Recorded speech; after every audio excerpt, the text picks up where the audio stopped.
good evening, and welcome to Tea Time.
Everybody, welcome to Tea Time. That's right, it is Monday night. It is the first Monday of December. It's the 5th, and I'm so glad you're with me tonight. I'm going to talk about my weekend real quick and then get to my in-studio guest.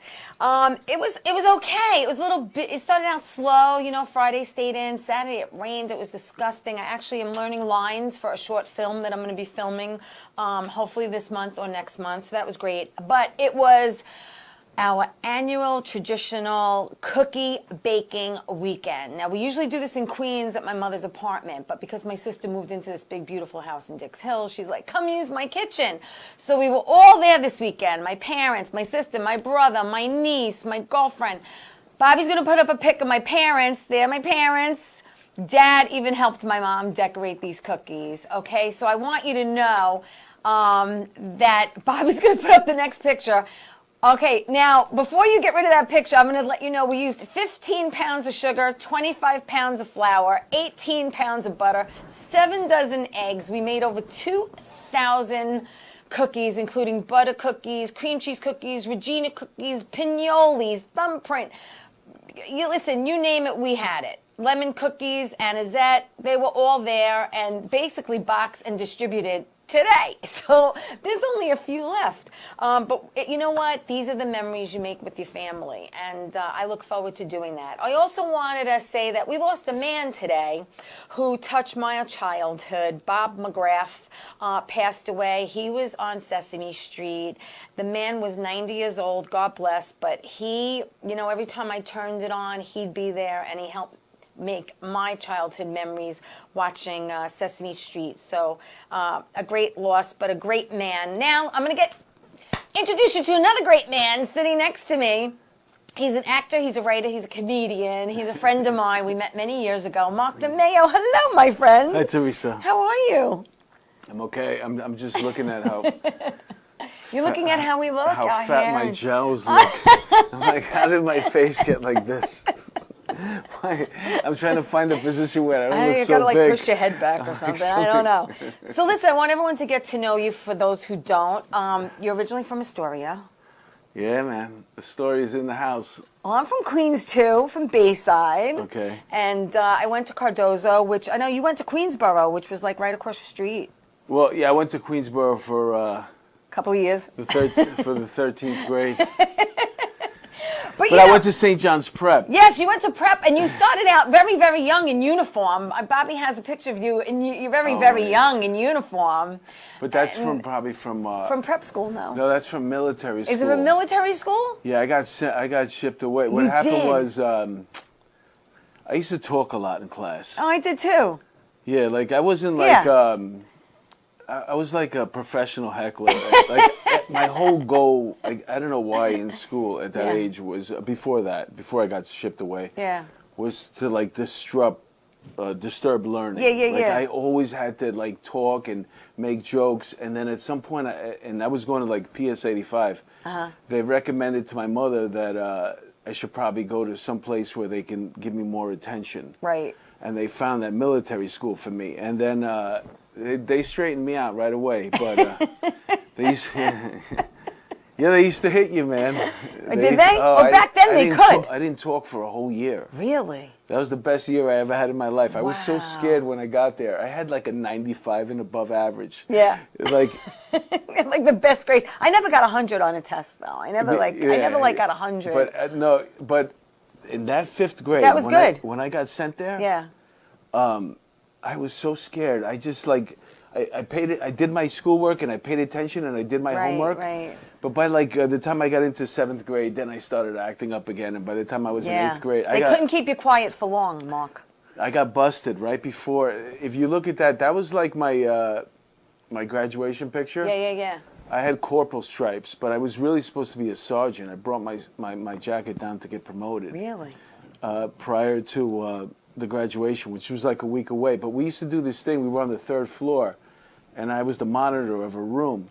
And the kids liked to go down the laundry chute. It was like stainless steel, and you could fly down. Yeah, and when you landed on the bottom 3 stories lower, you would land in a big thing, a bin of laundry. Yeah.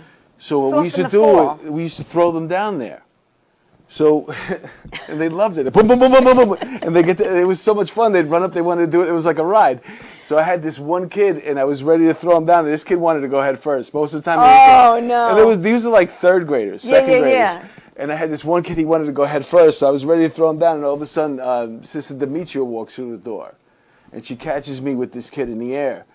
And she had this problem with her eyes too. She couldn't open them in a way. And then finally she's like, "What are you doing?" And then I did. He went down, and I got busted. So I brought my uniform down to get the sergeant stripes on it for my graduation. I got the sergeant stripes. I brought it upstairs. Then by Friday, I had to bring it downstairs so they can remove the sergeant stripes and put my corporal stripes back on. Oh no. Yeah, because of that. Because of that one ride. That kid I threw that down one the last laundry head first. chute. Yeah, Oh my gosh, that's funny. Well, you went to St. John's Prep. And then you studied, like I mentioned, at Queensborough. I was across the street at Cardozo. And then what happened? You wanted to become a cop always? Like, because you became a police officer. Which, thank you for your service, by the way. I was a cop for 20 years. We got a picture of that, too. NYPD, there you go.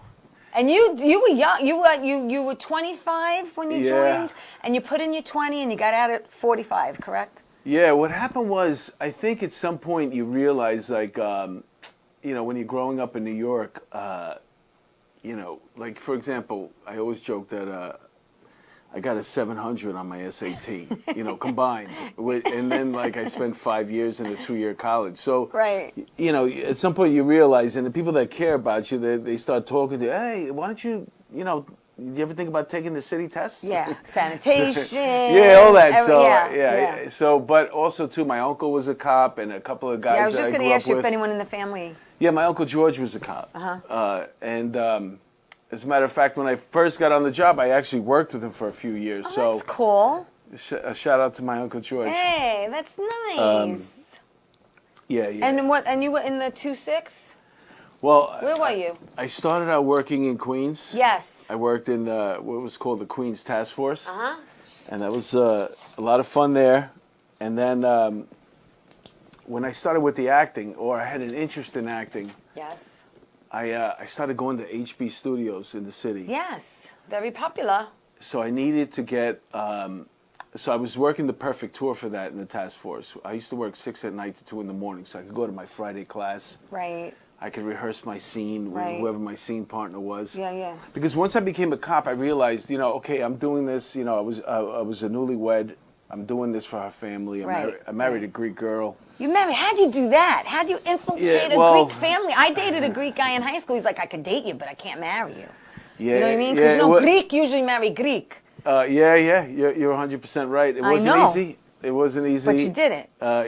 Yeah, but that's the thing. It's the expectation. You're taking, like their daughter, so you want to like at least have a good job. Right. But I knew in my heart, like, okay, I'm gonna. This is gonna be a job for me. Yeah. It's not like I had a thing where like I want to go out and save the world. Right. But I did exactly what I was supposed to do as a cop. Whatever they wanted, I gave them their numbers. Yeah, you know what I'm saying? Yeah. I liked the job. It was fun. It was exciting. Like I'm not the type of guy to sit behind a desk. But you spent 13 years actually as a detective, no? Yeah, well, that was because when I was working in the task force, I had to change my hours. So once I became comfortable with my acting technique, Right. I was going to HB Studios. You know, like I was doing the cop thing because I had a job, but now I wanted to do something for me. Okay. You know what I'm saying? And that was the acting. That was my outlet. I think we got a headshot of his acting, right, Bobby? We got early one? Yeah, I think we got an early headshot back in the day. Let's see. Yeah, that's one of the original ones. That's actually probably when I was modeling at that time. And you were modeling too. While I was going to acting school, I was modeling. Yeah. You know, there's a picture I didn't send to Bobby, but you're wearing like an Italian cap. Yeah, You that look one- like from The Godfather. Well, that was a tear sheet from a was thing that that what- I did Oh, okay. for Esquire. Oh, nice. Yeah, that was a good Marlon Brando thing. Ah, yeah, I liked it. I was like, oh, you look like you're from The Godfather, like you could have been, you know. Yeah. That was I was in good shape at that time. I was Good shape. Talk about good shape. You also were a bodybuilder back in the day, right, Bobby? You could throw that up. I always was Let's looking throw that for up a for the weight. women. I was always looking for a weight. Look at that. Huh? Hello. How Right long now, did you do? that- How that- long did you do bodybuilding? You know for a that long- is for a that long is a time, commitment. Let me tell you. Yeah, that's where I Bodybuilding is no joke. That's where I mean, got you have most to of my watch discipline from. everything you eat. You have to really. I mean, you're lean. Everything that I did, I was disciplined in, up until I kind of sort of retired as a cop, and then I just do And then it was like a free for all. Now I do whatever I want. Right. Okay? But the bodybuilding gave me like a discipline. Yes. You know, between the Well, you got rid eating of and the training. stereotype of how, you know, some cops are heavy and only eat donuts, because obviously that picture does not show that at all. Oh, there was a lot of donut eating cops too, but but yeah, there was also a bunch of us that were into working out and bodybuilding and stuff like that. And I Yeah, worked with a yeah. couple of guys, crazy guys. And you got to chase some perps. You got to be able guys. to run. You know what I mean? Yeah, I worked with powerlifters. I worked with the powerlifter guys were nuts. Yeah. Those are like some of the best days I ever had on the job, was working in the Queens Task Force. But then like I said, I wanted to, once my acting got good enough and I had to go into a theater company, I needed daytime hours so I can act at night. Right. So then I found this other thing to do in the command there that I worked, and it was called warrants. So Yes, warrants. We used to go pick up people You in the on warrant warrants. squad. And I got lucky with that. Yeah. Now I'm working steady mornings, and I'm in a theater company. I was in the 13th Street Repertory Theater Company. Edith O'Hara she ran it. Oh, cool. And that was probably one of the best, times in my life. Yeah. It was like I used to do 2 different plays. You're an actor. Yes. Do you know what I'm saying? Like Yeah. sometimes I would do 2 plays in one night, and different plays. And one of the plays called Line, I didn't know which character I was playing. It was Fleming or the other guy. So I had to know 2 characters in one play and then do another play. That's It funny. was like the best experience you could ever have in Well, your life. Tuesday night, and I didn't give Bobby any of these pictures. They're on my Facebook page. But Tuesday night, I did Bat Boy, a Yankee Miracle at the Yogi Berra Museum, and I played 3 different characters that night.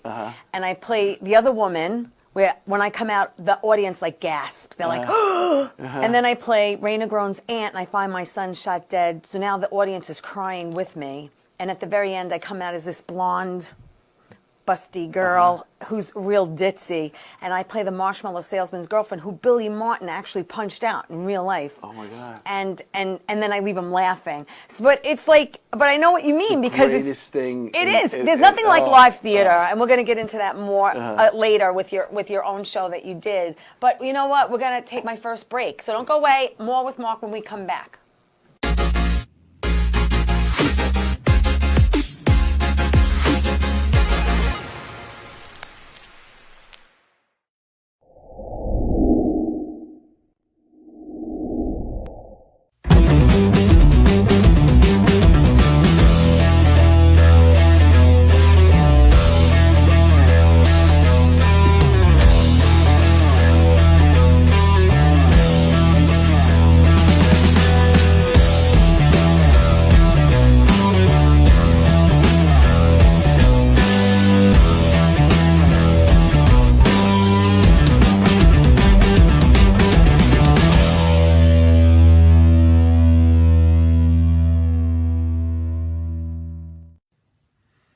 Well, hi there, Teresa. It's John York from General Hospital. I am just checking in because apparently you have a great talk show called Tea Time on Strong Island TV. I want you to have continued great success and have a lot of fun. It sounds like you're having a lot of fun, and that's pretty much the key to everything, isn't it? So continued success. I'm proud of you. Have a great day, Teresa. Bye.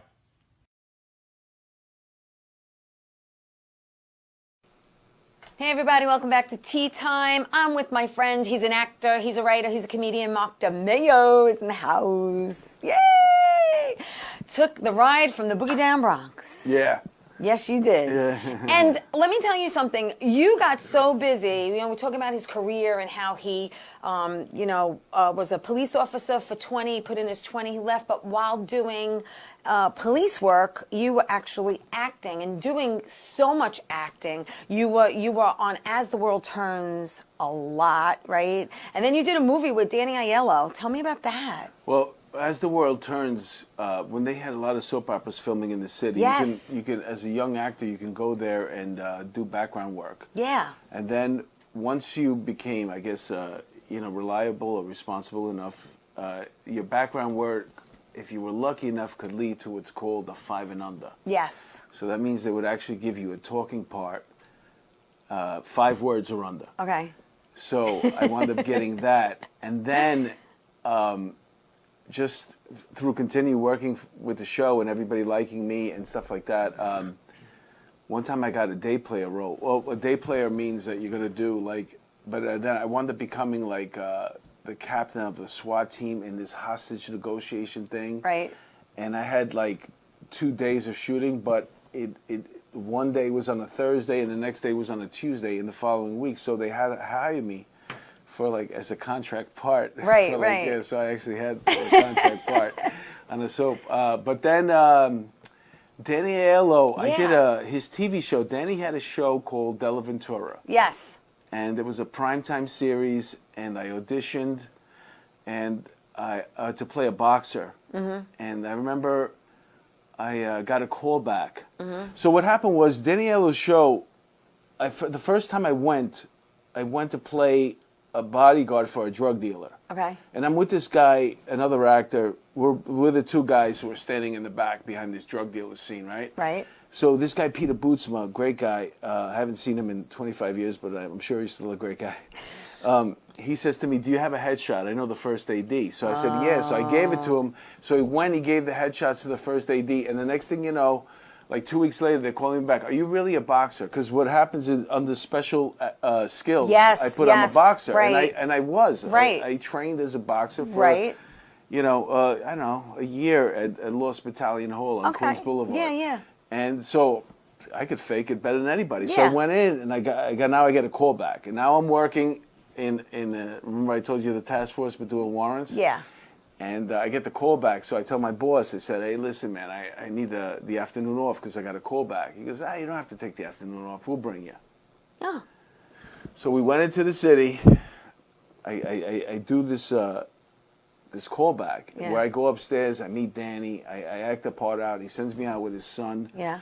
And then I do the boxing part in front of him. Right. The shadow boxing and all this stuff. Yeah, yeah. Because he was the stunt coordinator. And then he brings me back, and then they tell me I got the part. So, this is cool. Wow. It's the A story, an episodic episode in a primetime show. It's 6 scenes. Nice. So now I go back downstairs. But instead I said to myself, I'm going to mess with my guys I work with. So I'm coming back to the van.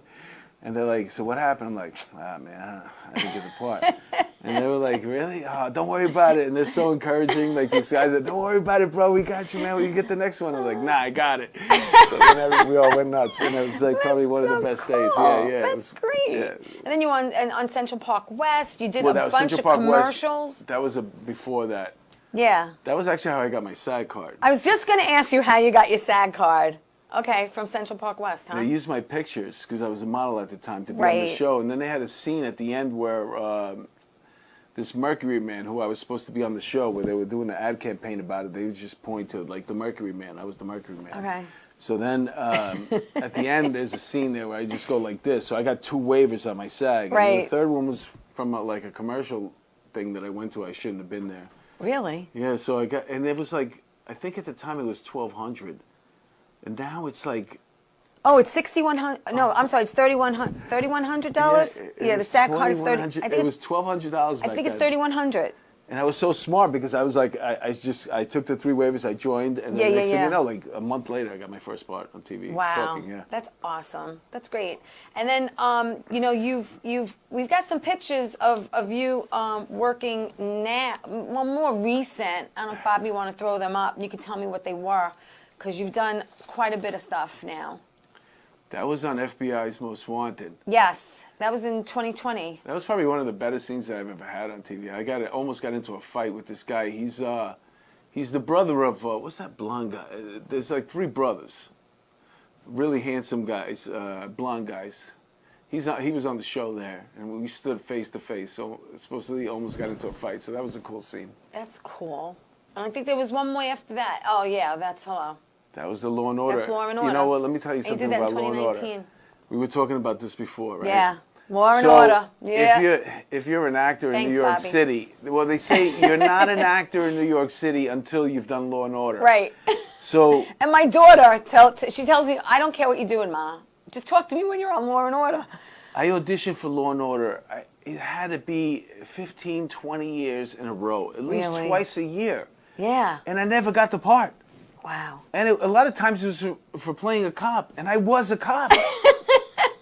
So I couldn't understand it. A lot of times the scenes were so simple. It was like the detectives come up to me and like, "Oh, the body's over there. Better cover your nose," or some, like something stupid like that. Like, how do you mess that up? And I never got it. And then one day I go for an audition, and this is for George, the evidence clerk. So I go in there and I mess that up. And I go to the elevator, and I remember it was raining that day. It was raining, and you got to drive in. I find the spot. Yeah. I walk all over there in the rain, like 3 blocks in the rain, because you don't get parking right in front of the place. No, in never. New York City. So, never. and I remember I did so poorly on the audition that I was so mad at myself that I punched the elevator like that, with a button. Bam, Yeah. What the hell's wrong with you, man? And I punched the thing, and then I'm driving home in the rain. And then my agent calls me up. He says, you got a call back. Ah. So I was like, oh, phew, no kidding. So then I had to go back a couple of days later, and it was raining again. So then I did even worse than I did the first time. You thought in your mind. And then I left there, and I punched the thing again. What the fuck is wrong? What's the matter with you? And then he calls me up. He says, you got the part. You got Like, it. so I have no idea why. There's no rhyme or reason to this. No. It's all about timing and. But I finally got it out of my things to do list. It's I was still on Law and it's Order. still on my bucket list. It's still there. You'll get it. I will eventually. I will. But so now you doing the comedy. You do the acting thing, okay? Which kind of like really takes off you almost to the point where you kind of like have to rein it in a little bit. Well, I was scared that I might have to leave the job because at some point, I remember I got an audition for Third Watch, and sometimes as you're moving up after Della Ventura, I wound up getting Danny Aiello's agent. He was an old man at the time. Yes. Yes. But he took me under his wing, and he got me some really good auditions. And one of them, like when you get a good agent, you start getting auditions for shows that are in creations for a character part. Right. Instead of just being guest stars. So Right.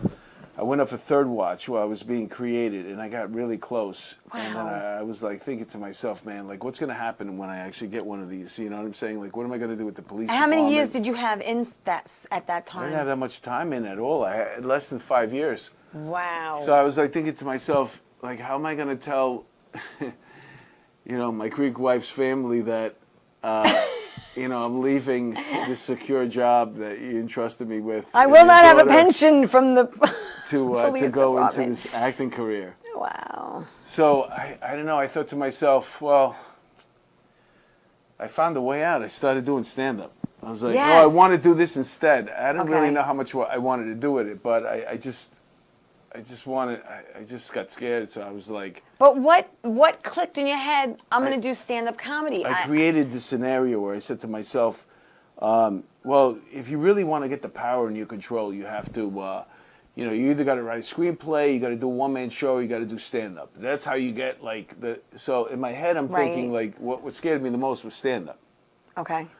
So, and I just happened to be in an improv troupe at the time, Yeah, I love improv. and I was horrible at it. Oh, I love it. No, I don't know anything about geography. I can't do I did accents. 4 weeks with Bob Nelson. Oh, yeah? Oh my Oh, God, yeah, it was the yeah, best yeah. 4 weeks of my life. That guy's great. I love him. Oh my God, I love him to death. So, so I got into this improv group, Yeah. Los Bandidos Chocolate, and so finally I'm rehearsing with them all, for months now, and they finally put me in a show, and I did great. I got big laughs, but the guy Rich Jackson comes up to me after the show. He goes, "Oh, you're really funny, man, but maybe you should try stand-up instead." Huh? Because Really? like anytime they came to me, like Right. I would just do the joke, turn Something it into funny. sex. I would just turn it into a okay. sexual joke. Yeah, yeah, I yeah, know yeah. that's the way my mind was at the Yeah, time. yeah. But I had kind of sort of like that mentality of a stand-up, and then that's when I said, okay, I'll It try clicked. this. It all clicked. Yeah. So you've been doing stand-up how long now? Oh man, it's like 25 years, I think. Yeah, 25. Yeah, 25. Wow. Do you remember how we met, Mark? Wait, I'm putting him on the spot. Do you remember how we met and No. who introduced us? No. No, because I look totally different. That's why. Okay. I'm like 60 pounds lighter, and Right. I'm getting better as I'm getting older. Uh-huh. As well. We met our girl, Kathy Arnold, Oh yeah. introduced yeah. us at the brokerage. Oh wow. Oh wow. Yeah, and that all had right. to be at least 6-7 years ago. Yeah. She got married, right? No, No. No. I thought she was. no. But that's Where how was we she now? met. She's around. I'm actually doing a show with her. Quick plug this Friday night at the Triad Theater. Kathy and I are doing Oh, a show Triad, at yeah, man. 9:30. If you're not doing anything Friday night, come down to the Triad Theater. In Manhattan? In Manhattan, yeah. 9:30 show. And we're going to take the train together into the city. The and- Triad Theater used to have one of the best comedy shows in the city, like, in the middle of the week, if you were a young comic. Yeah, And I remember going there one night and then watching J.B. Smooth yeah. destroy. Really? Destroy. I'm talking about, like, Look at him today now, it was right? about, I'm trying to think of what the joke was. It was about something about getting something on your shoe. Uh-huh. And the way, it was just like, I'm so happy I did that. Oh my God! That I went Listen, that night. when we come back, we're going to take another break. But when we come back, I'm going to roll off some names about people that you've Okay. worked with and that we both hang out with. And I don't hang out with them. You do. Oh, yeah. So we'll be right back. Don't go away. More with Mark DeMeo.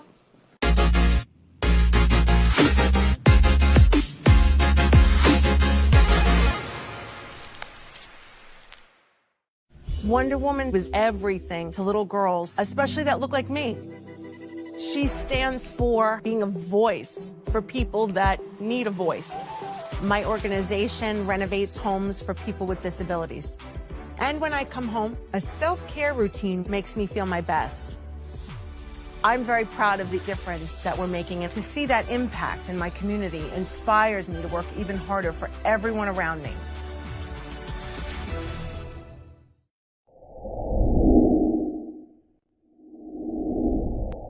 Hi everyone, it's Teresa from Tea Time. I have a show on every Saturday morning, 11 a.m. on Channel 20.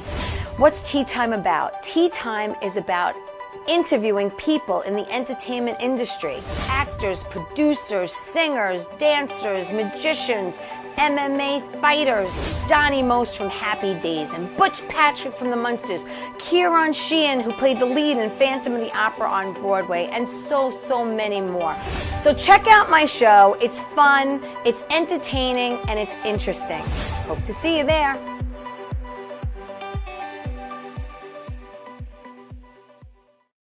How you doing? It's Sal the Voice Valentinetti.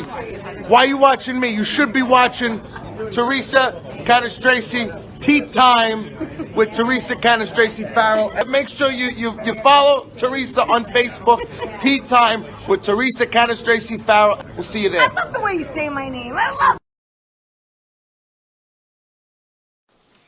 Hey everybody, welcome back to Tea Time. I'm so glad you're joining me tonight. I have actor, writer, comedian Mark DeMeo is here. He also was a bodybuilder. He was a model. This guy's 6'4". Okay, just letting you know, get an idea of how tall he is. But I want to talk about comics that you've worked with, because you've been doing this a very long time. I actually started in 91, 92, and then I stopped when I had my daughter, and then I returned to stand up about 8 years ago. But now I'm doing more acting than comedy, which is fine by me because, my mom put me on stage at 4 years old and she's like, "Hey, go entertain." It's all about being creative. It is. But you've worked with many, many people. I mentioned Bob Nelson, who we love. You've worked with. Bobby's going to put up a picture with you and Kevin. There you are. Oh man, that was a Don't good you weekend. miss him? Oh, Yeah, what a yeah. great guy. I never forget. I had, when you were away on a weekend, Yeah. with another comedian. Yeah. If it turns out and you're cool with each other, Yeah. you'll say, "What are you doing tomorrow?" What are you Right, doing right, tomorrow? right. What are you If doing not, for you're like, tomorrow "Nice for meeting breakfast?" So we made a plan to eat together each Yeah, morning, yeah. and I can still see us like sitting and him telling me about his daughter and stuff like that. He was what a Yeah. great guy, man. I I'm never lucky I got had to that work with weekend. him or meet him. And I got one more, right, Bobby? Because there were so many. I couldn't send them all to Bobby. He'd be like, "How many pictures are you sending me?" And that's you with Oh, yeah, Artie. yeah. Okay? Everybody will tell you Artie's the best guy ever, and he is. He is. Artie I've met. sweetest. Artie I've talked to. He is a doll. He's a doll. He had me on his hung out with him. podcast twice. Yes, And I one of know, them, I watched it. I gave him a PBA card. I watched it. He joked. He I goes, watched "Was that it. Coke that fell out of It your was a DEA card, Yeah, right? yeah, DEA yeah, card. yeah, Artie's the best. Artie, I love him. He's great. I hung out with him a couple of times at Governor's, and then we were doing limo talk. Remember I was telling you about limo yeah, talk? yeah. And Artie was there, and we dragged him in, and he was so cool, so nice. Yeah, he's so funny. I'm He's so actually funny. been texting him to come Yeah, I mean, that would be a great get. here. That would be a great And I get. don't know if I could get him in studio, but we could always do virtual. But you've worked with many, many, many, many comics. Regina DeChico, she's great. Yeah, she's wonderful. Jackie the Joke Man Martling. She's the. Yeah, she's she does warm up for The warm- View. yeah, The View, Yeah, yeah, yeah. good I'm so for, happy her. for her. I know, me too. Isn't it great? So I met- But so many people, and a lot of locals, Richie Byrne, and just so many comics Great guy. on Long Island. Mark Riccadonna also too is. Mark is great. I'm yeah. having him on my show. We're trying to come up with a date. Sheba Mason and just Sheba's so got many. her show. I forget what the name. It's It's obviously about her obviously her dad. But it was yeah. in the New Jackie. York Comedy Festival. Yes. And I'm so Yes. happy for her too because she works really really hard. Sheba Mason and But you did Showtime, White Boys in the Hood. Yeah, that was a great experience. That was because when I first started doing comedy, I realized where you could grab a bunch of stage time, and that was in the urban rooms. Yes. People don't realize this, but at the time, back then, there was like people of color had to go to like different rooms to do their comedy, or at Yeah. least work out a lot because they weren't really using so many in the comedy clubs at the time. Yeah. And it was tougher rooms, but you got stage time. Yeah, that's all that matters, And really. yeah. So I met you name it. There's not a comedian that you could see. Kevin Hart. I remember getting a cab from him in Brooklyn. I had a 'cause he picture couldn't of get that, a but I cab. didn't send it to Bobby. Yes. He was like, "Yo, could you get me a cab?" And so I stood out there in Atlantic Avenue, He's and I so got him funny. a cab. And then I was like, "Yo, Kevin, come with me. That's your cab." Yeah. You did Jamie Foxx's Laugh-A-Palooza. Yeah, that was in Atlanta. That was quite the experience. Okay, and then you did CTV's Latino Laughter. Those were all TV spots when I was like really early in my comedy And career. what people might not know about you is that you're actually half Dominican and half Czech. Yeah. You know? Yeah, my father was from Dominican Republic. He passed away, but and my mother is from Czechoslovakia. So Right. But they were both immigrants, right? They were not. they met were in not born English-speaking school. Is that where they met? Yeah. ESL? My father was telling my mother he was trying to practice. He told me. Oh, how he sweet told is me this story? Before the class starts, you're supposed to like practice English with somebody. With a partner, and he my said, mother's "Ooh." blonde hair, green eyes from Czechoslovakia. So my father's like, Oh. So if I'm I- going to practice, I want to practice on Yeah. that. So he goes, so I passed by your house yesterday. And, he's telling her he walked past it. Yeah. She goes, okay, 6 o'clock. And he's like, no, I passed by your house. Okay, 6 o'clock. Like, she thinks he's asking him out on a date. So I always joke around that How sweet is they fell in that? love right away, and they got married, and then as soon as they could understand what each other was saying, they got divorced. God. Yeah. Oh my God. You did comedy jump off Was that a DVD? Was that on DVD? Yeah, I'm trying to think of the guy who put that together. Oh man, another cool guy, an artist. He does all the album covers for. Damn it, man! And I thought I thought this was hysterical. You actually did.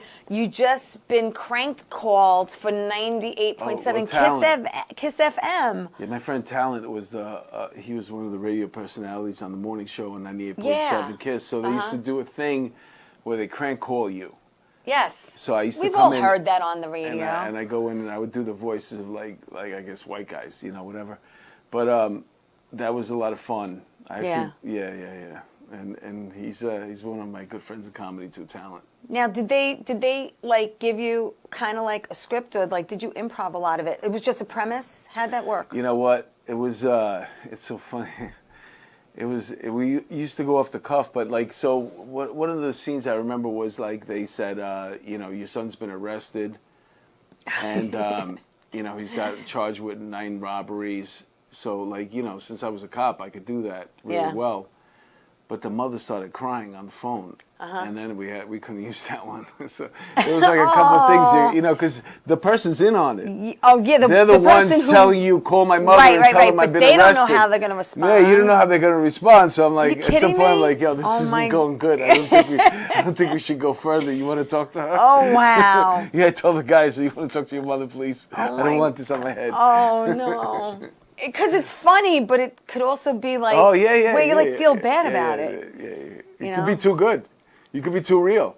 Exactly. Yeah. Very, very convincing. Yeah, I was good. I'm a good actor. You're very, very, very, very convincing.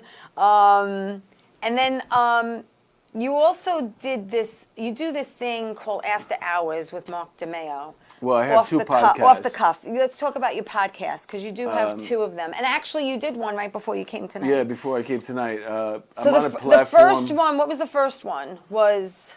Well, we created a platform called Police Off the Cuff. Right, We started right. off with a podcast. It Right. was me and a retired homicide sergeant named Bill Cannon. Right. And then during the pandemic, you know, we took on a Patreon, and we realized that, you know, at some point, you know, we have to give like content, you know, to the Patreon subscribers. And then it just turned out it was like, you know, he had a venture he wanted to go on, and I wanted to do my thing. So we just created this platform. Okay. So he does true crime, and I do the week in crime and policing, where it's like we cover all the stories. We try to, you know, sometimes it's heavy stories up front, and we lighten it up at the end. And then I interview people on Thursdays, and that one's called The After Hours. And a lot of them are like cops who became comedians, or authors, cops that are authors now, and stuff like that. It's interesting. I love doing it. Yeah, I could send a few your way if you haven't had them on yet. Yeah. But I know you had our friend Frank Fiella on. Yeah. Frank's Great played guy. my husband a couple of times in a I could couple see of that. things. We just did a comedy called It's Love Bro. It's very. I can't wait to see it. We're gonna see it in the spring. Yeah, you should actually write something like a scene where you can showcase it. Like send it out. Yeah, it's funny. It's funny because we're gonna get to your one man show, because you did a one man show. But I had on Chad L. Coleman on the show. He was on The Wire and The Walking Dead and The Chronicle. And the first time I met him, the very first time I met him, was Teresa. You need to do a one woman show. That's the first thing. That's like the first thing that came out of his mouth to me, and I was like, I never considered it, but. I have stories. Everyone has a story. Yeah, if you need help, just let me know. Yeah, well, I'm definitely going to take you up on that how I did offer. it. Yeah. It's the easiest way to go about it. Yeah, because it's like, where do you start, and like, what do you include in them? What do you exclude, and how you does don't that all work? realize this at first, but the first time you write it out, it's going to be horrible. But at least you have it on paper. You can't move forward until you actually have it on paper. Yeah. And then once you have it, then you improve it. Then you improve it. Then you improve it. By the time I got to like doing it with Peter Michael Marino, who's a great director, by the way. I like to throw out for my Shout friends. out. Yeah, he's the one who directed the show. Nice. You know, you have something, and then it constantly also it continues to evolve. Right. Evolve. But my point is that biggest fear is like Not doing it. well, just Well, for not. me, It's just not scared that it's Getting it perfect done. on the first Yeah, time you it's put not it gonna on be paper. perfect. Whatever No, you think nothing's about, perfect. whatever you think about, The just first put it time. down. Yeah. Just put it down, Yeah. and then make it better. Yeah. But just at least Well, get it. talking about improving yourself. Once you retired, your comedy really took a turn because there were a lot of things that you didn't talk about being Yeah. a cop while you were a cop doing comedy. And once you retired, woo, you let it loose, my friend. Yeah. I mean, you did this one bit, which I actually wrote down because I was like, it's so funny about I heard the ping, I felt the sting, and ain't no thing. And I was like laughing my behind off when you're telling all these stories and you're saying how, what you could do now that you're retired and, they made legal and, and all these different things. And I think it gave you more freedom. Well, I mean, cops are so funny innately just because of the job description. It's like you see things that are the only thing that you have is defense and to like protect yourself mentally is a sense of humor. Oh yeah. So a lot of times, God forbid, if somebody would hear what cops are talking about around the horrible scene, they'd probably think, wow, these people are, they're horrible people. Right. It's just like a way to It's not almost let like a it defense mechanism. sink into your head. Yeah. And a lot of things that I came up with for my one-man show were things that I got from listening to other comics. Right. Not comics, other cops. Cops, right. And their stories. Yeah. And kind of sort of incorporating it into and then there's some stories that are completely mine, but whoever those people are that I let them know, like, up front, I'm like, well, that's really great. Would you mind if I use that? You know what I'm saying? Can I use that? And so this cops is so funny, and it's like I said, it's when I was a cop, I wasn't like the funniest guy that was in the Right. We were all kind of sort of funny. Well, you do that bit on knocking, which is That's hysterical. also true. That was like, listen, when you're out there working, you're trying to like kind of sort of, I don't know, be the best that you can be as well. Sure. I always try to do good in whatever I'm doing. Right. You know what I'm saying? So I just realized that if I knocked on the door this certain way, Right. I could probably get them to come to the door. Right. And I used to, in high school, I was like on the basketball team, and everybody used to rap at lunch, and I used to do this. Could I do it here? Yeah, go ahead. I'll hold this. Watch it, right? You're knocking.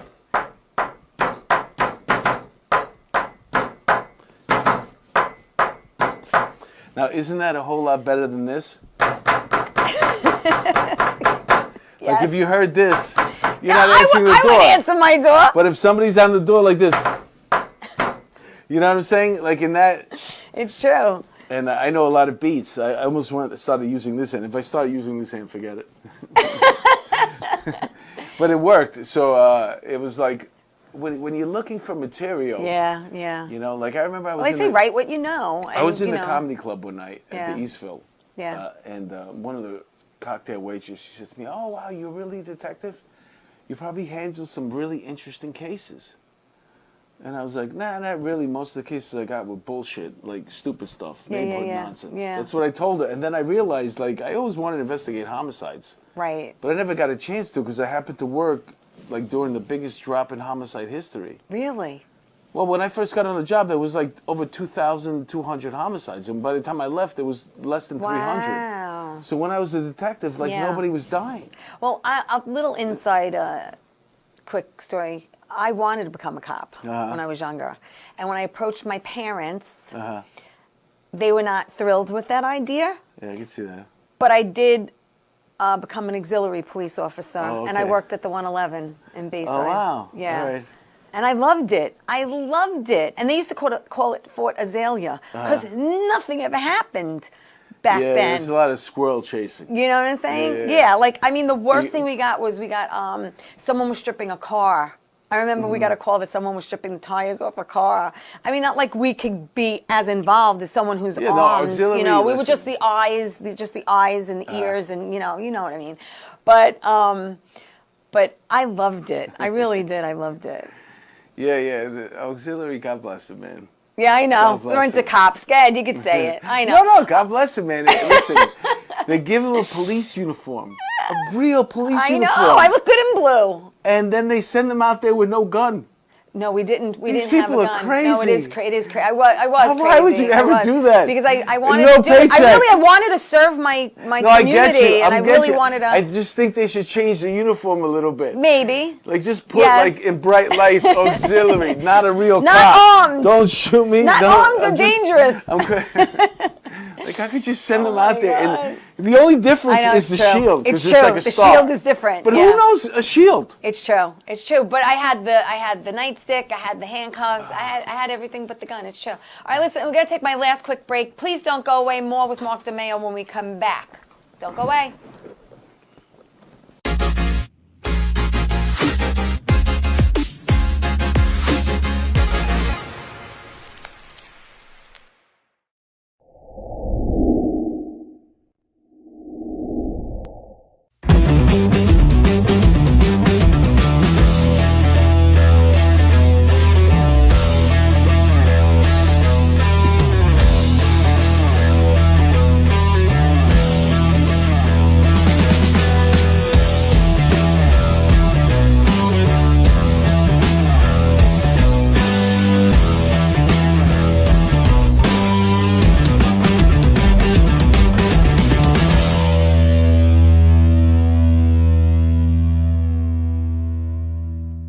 Doc, who's the best comedian you know? Teresa Farrow. And who's the best actress you know? Teresa Farrow. And who's the best cast member in Bat Boys? Teresa Farrow. Who's got the best radio? Teresa Farrow. Doc, who's your favorite Guinea? Teresa Farrow. Who are you loving right now? Teresa Farrow. All right, Doc, I love you too, baby. Love you as always. Thank you. Hey everybody, welcome back to Tea Time. I'm so glad you're joining me. I'm with Mark DeMeo. It's so good to see you after all these freaking years, man. Seriously, he's an actor, he's a writer, he's a comedian, and we're talking about his amazing career as a police Well, I wouldn't officer. say amazing. It is amazing. Come on, I would look. use words like long-lasting. All right. Well, you or look never, back and never quits. that's right. You If never. I'm No. like a living embodiment for like, don't ever quit. Never give up. It's true, but you've had this. I just don't have the other part of it where, you see what happened? Because I didn't quit 25 We'll get years. there. We'll get there. We're gonna get there. But he's 20 years, and he did this one-man show called 20 and Out. Bobby's gonna put up the flyer, a one-man show, and all these amazing stories that you told. And this was one flyer that I found that you did it at the Pit. But I also did the Fringe Festival, the New York City Fringe Festival. Yes. I should have probably went to. I could have done Edinburgh. I think that's where the Fringe Festival is too. Yeah. But So this is a one-man show. I couldn't get away like You wrote, like that. Yeah. and how long was the show? Was it like an hour, an hour? Well, and a you half? know, when I did the Fringe, somebody told me that if your show's an hour, you should probably put it for an hour and a half. Okay. Because people need to sit down in front and at the end. So I put it in for an hour and a half, and then when I got in the Fringe, they were like, no. If you're an hour and a half show, we've incorporated the seating before and after. Oh. So you got to do an hour and a half show. So I had to do because they call it killing babies. Yeah. So when you write a script, there's some stories you're not going to use. Correct. Because you got to squeeze it into an hour, so you kill some babies, right? Right. But at that point, right now, I took all the babies I had and I just did the 1 hour and a half show. Hey, I want to give some quick shout-outs. Kevin Epstein is watching, and Mickey Delaney, and Albert, and Bruno, and Ann. Thank you, everyone, for watching the show. Please like it. Please share it. Tea Time is on every Saturday at 11 a.m. on Channel 20. I'm with Mark DeMeo, and, when was the last time you did the show? And COVID, I know COVID put a lot of things on hold. So when are you going to, reprise it? Well, I'm moving to Vegas. You're moving to Vegas? Oh, no. So, yeah, this is an announcement. I'm I'm happy for Vegas. I'm not happy for New York. I've been here my whole life. This is huge. This is huge. This is huge. Yeah, it's huge for me. But Because just to interrupt, let's be honest, somebody else gives Just up. to interrupt a minute, you have Somebody else gives up. Now listen to me. You have two. Wait it down. Hold on. You have two greatest achievements in your life. You know what they are? My kids? Yes, your son and your daughter. Yeah, there and you they're go. beautiful. They're absolutely stunning. But they're adults now. They are adults, and okay, you're not changing diapers, and you're not My raising son's a kids. registered nurse. He works in God bless. NYU Winthrop. So Oh, good for him. God forbid you have to go to the emergency room. That's where he is. Ask for Dimitri. He'll take good care of you. And my daughter works for L'Oreal for Nice. the Kiehl's division. So they're both doing really, really well. God bless. So you decided, blessed. I'm moving west. I have a friend, and he's my childhood friend, and he's been in Vegas for a long, long time now. Yeah. And I also have. It's a funny thing about a story is that it was just such a small place. Yeah. But so many people like that came out of it in my generation that I grew up with wound Yeah. up becoming like incredibly successful. Like for example, Dito Montiel. Like he wasn't. I wouldn't say he was a friend of mine, but we used to play them in sports. They lived around the corner. Right. Famous, movie director, and then Sandy Katranakis, and he's a film producer, and then you got Paul Vallone, he was a city councilman, and Frank Styles, one of the best plastic surgeons in the world, and then here comes my friend Peter Georges, and he's a restaurateur and builds high-end mansions in Las Vegas, and Tommy White is the head of the concrete union. So. And I'm not even scratching the surface about just people that are like really doing well, Anna Maria Corriere, she's a doctor. So many people that I grew up with from that neighborhood, except for me, but everybody else wound up being successful. But so I have this opportunity to go out there, and I have something waiting for me that is going to.